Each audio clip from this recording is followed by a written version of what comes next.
Hello friends, आप सभी का स्वागत है इस वीडियो में। और हम लोग रीजनिंग का 5 कदम को सेशन को देख रहे हैं और ये सेशन को हम लोग आगे कंटिन्यू करते हैं। इसमें हम लोग 5 बेहतरीन प्रश्न करने जा रहे हैं जो आपके प्रीवियस ईयर में पूछा गया है। LP technician, RRB JEE, NTPC का 2018 का एग्जाम का पूछा हुआ प्रश्न है। किस तरह का सवाल आता है, उसको हम लोग कैसे सोल्व करेंगे आसानी तरीका से, है ना। किस पैटर्न पे सवाल आता है, कैसे अगला एग्जाम में आएगा, वो भी देखेंगे। तो चलिए आज के सबसे पहला प्रश्न की ओर हम लोग बढ़ते हैं। तो ये रहा आपका सबसे पहला प्रश्न आज का, और ये है आपका डायरेक्शन का। डायरेक्शन का सवाल 1 से 2 प्रश्न जरूर आएंगे। तो किस तरह से आते हैं वो भी देख लीजिए। आपको प्रीवियस ईयर का पूछा हुआ प्रश्न है। इसी तरह से आगे भी पूछा जा सकता है। यहाँ पे जो आपका नंबर है वो चेंज कर देगा, डायरेक्शन है जो चेंज कर देगा। बस पूछने का तरीका तो वही रहेगा, बस आपको इधर उधर करके चेंज करके दे देगा फिर से। तो कॉन्सेप्ट अगर आप सीखे रहिएगा तो आप अगला एग्जाम जो आने वाला है वहां से आसानी तरीके से आप लगा सकते हैं। देखिए सवाल पढ़िए। ममता उत्तर दिशा की ओर चल रही है। 4 किलोमीटर चलने के बाद वह दाएं मुड़कर 3 किलोमीटर चलती है। तो वह अपने प्रारंभिक बिंदु से कितना दूर किस दिशा में है, यानी कि दूरी भी बताना है और दिशा भी बताना है ना। तो आराम से बनाइए। ये क्या होता है आपका जी, ये नॉर्थ हो जाता है ऊपर, नीचे साउथ, ये ईस्ट हो गया आपका, ये आपका वेस्ट हो गया। अब बताइए, ममता उत्तर दिशा की ओर चल रही है। ये ममता है, क्या है, ममता है, उत्तर दिशा की ओर चल रही है। और 4 किलोमीटर चलने के बाद, 4 किलोमीटर चलने के बाद वो दाएं मुड़ती है।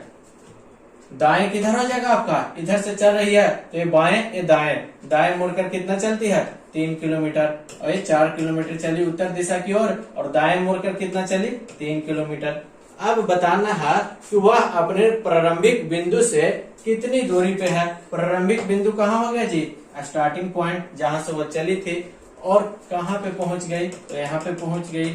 किस दिशा में है, तो आराम से यहाँ से दिशा निकाल सकते हो कि नहीं। ये नॉर्थ है, ये साउथ है, ये ईस्ट है आपका, ये वेस्ट है। तो किस दिशा में है, नॉर्थ ईस्ट, यानी कि उत्तर पूर्व में, उत्तर पूर्व दिशा में है।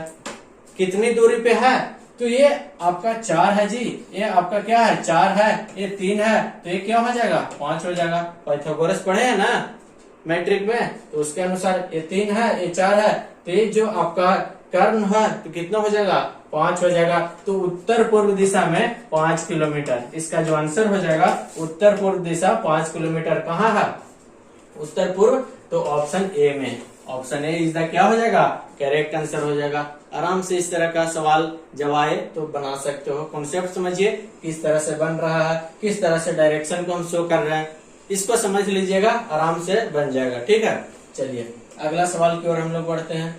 अगला सवाल क्या है, देखिए बहुत ही अच्छा सवाल है।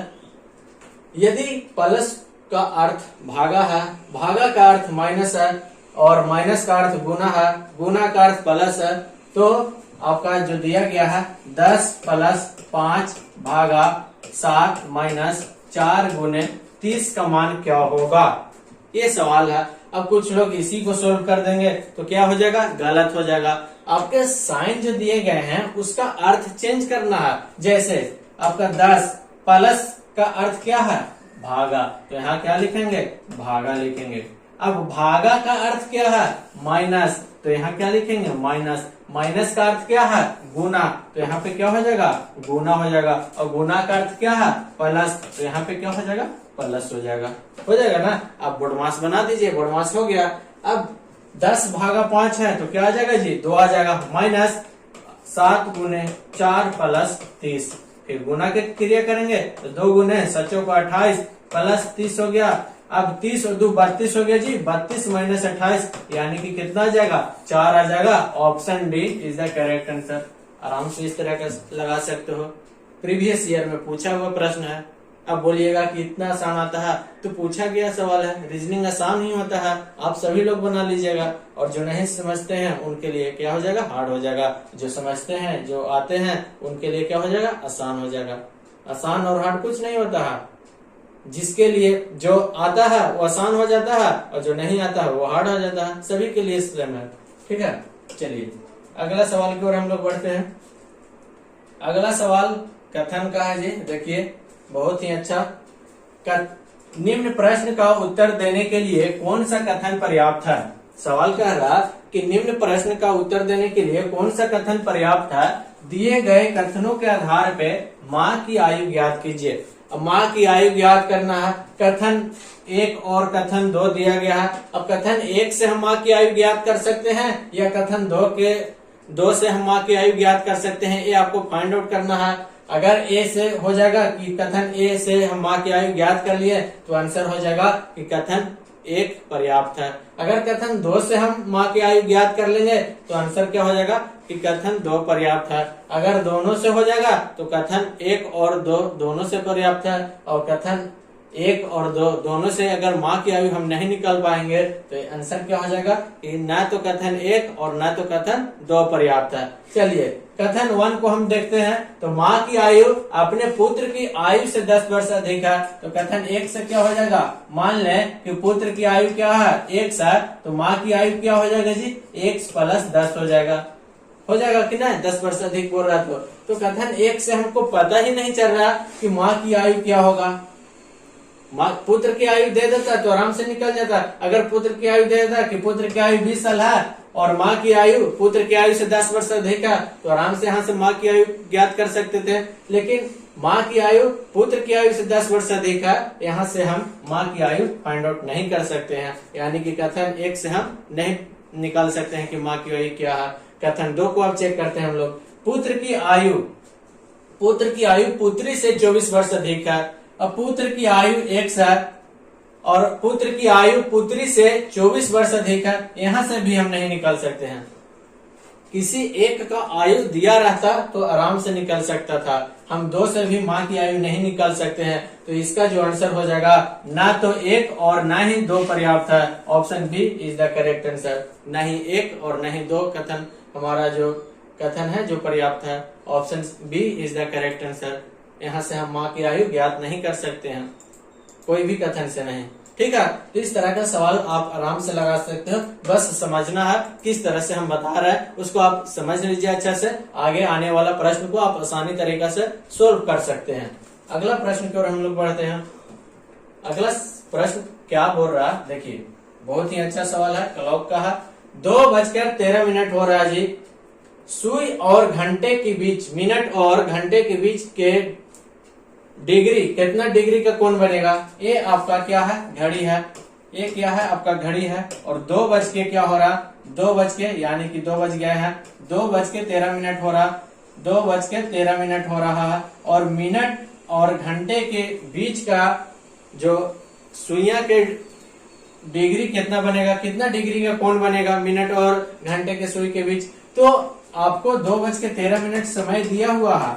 अब सवाल आता है कि डिग्री बताना है, कोण बताना है, तो क्या हो जाएगा, इसका जो फार्मूला हम बताए हैं h - 30 h × 30 - 11m/2। ये क्या होता है, डिग्री निकालने के लिए होता है। क्लॉक का जब सवाल आए कि 2:13 हो रहा, 10:30 हो रहा, सुई और मिनट के सुई और घंटे की सुई के बीच न्यूनतम कोण ज्ञात करें, डिग्री निकालें, तो ये आप लगा दीजिएगा। ये फॉर्मूला क्या है, h × 30 - 11m/2। h क्या हो गया आपका, आवर को इंडिकेट करता है। m क्या हो गया, आपको मिनट को इंडिकेट करता है। तो आवर क्या है, 2 दिया गया है, तो 2 गुने क्या हो जाएगा, 30 हो जाएगा। -11m, m क्या है, मिनट यानी कि 13 है जी। तो यहाँ पे क्या हो जाएगा, 13/2। ये 30 दूनी 60 हो गया, माइनस ये हो जाएगा आपको 11 × 13 143 बटा क्या हो जाएगा 2। अब यहाँ से देखिए इसको क्या करते हैं, हम एलसीएम ले लेते हैं। तो क्या आ जाएगा, 2 आ जाएगा। तो ये हो जाएगा 120 - 143। अब यहाँ से निकल के आ जाएगा -23/2। तो माइनस को हम इग्नोर करते हैं, इससे कोई लेना देना नहीं है। तो 23/2 आ गया आपका, यानी कि 11.5 डिग्री। 23/2 हो गया यानी कि 11.5 डिग्री, 11.5 डिग्री का कोण बनेगा। Option A is the correct answer.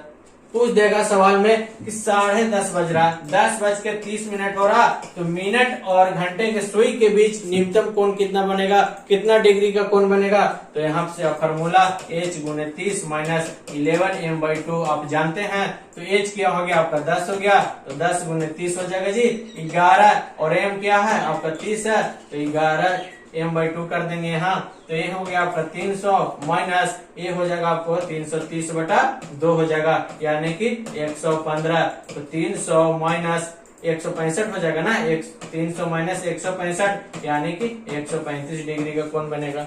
कुछ भी प्रश्न आपको पूछे, 2:30 बजे कितना होगा, 9:30 बजे कितना डिग्री का कोण बनेगा, 6 बजे के कितना डिग्री का कोण बनेगा, तो आराम से आप निकाल सकते हो। ठीक है, ये फॉर्मूला बस आप ध्यान में रखिएगा, क्या h इंटू 30 माइनस 11 m/2, यही फॉर्मूला पे आपका सारा कुछ हो जाएगा। अगला सवाल की ओर हम लोग बढ़ते हैं। अगला सवाल क्या है, कथन और निष्कर्ष सही है, बेहतरीन प्रश्न है। दिए गए कथन को सत्य मानिए, भले ही वह ज्ञात तथ्यों से भिन्न प्रतीत होता है, और तय कीजिए कि कौन सा निष्कर्ष तार्किक रूप से दिए गए कथन का अनुसरण करता है। कथन है जी, कुछ चीते बिल्ली हैं। क्या है, कुछ चीते हैं, ये चीते हैं, कुछ चीते क्या हो जाएगा, बिल्ली हैं। चलिए, कुछ चीते बिल्ली हैं और सभी बिल्लियां क्या है, चूहा है। सभी बिल्ली क्या है, चूहा है। वेन डायग्राम बन गया कथन का। निष्कर्ष अब निकालिए। पहला निष्कर्ष है सभी चूहे बिल्लियां हैं, सभी चूहे बिल्लियां हैं, तो बिल्कुल नहीं, ऊपर से नीचे की ओर आता है तो कुछ का इंडिकेट होता है, यहाँ पे सभी दिया गया है, इसीलिए पहला नहीं होगा, गलत हो जाएगा। कुछ चूहे बिल्लियां हैं कहता तो आराम से हो जाता, लेकिन सभी चूहा बिल्लियां नहीं है। ठीक, दूसरा निष्कर्ष है कुछ चीते चूहे हैं, कुछ चीते ये चीता है और कुछ चीते क्या है, चूहा है, तो बिल्कुल है, यानी कि निष्कर्ष दूसरा क्या है आपका, सही बोल रहा है।